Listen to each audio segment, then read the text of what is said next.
想要輕鬆自在玩轉日本咁多靚景，租車自駕遊絕對係最佳選擇。GBA 今次為你整理咗一份詳細嘅日本租車攻略，讓你輕鬆自駕遊玩轉日本。大家喺出發之前，記得預先準備好租車所需要嘅文件。喺日本租車需要護照、身份證明文件、國際駕駛執照同香港駕駛執照。信用卡因為大部分車行只接受信用卡支付按金同費用，建議提前透過各個網上租車平台預訂，根據人數選擇車型，記得留埋位俾行李，預每人一個大篋啊。例如2至3位同行適合小型車，4位以上最好選擇 SUV 或者7人車啦。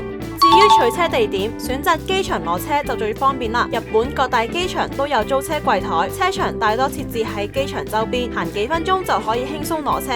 一落機就可以放行李上車，直接開始自駕旅程。攞車時仔細檢查車身狀況，發現有咩損壞同問題，記得即刻同店員反映同記錄低。仲有記得確認車嘅油量係咪滿。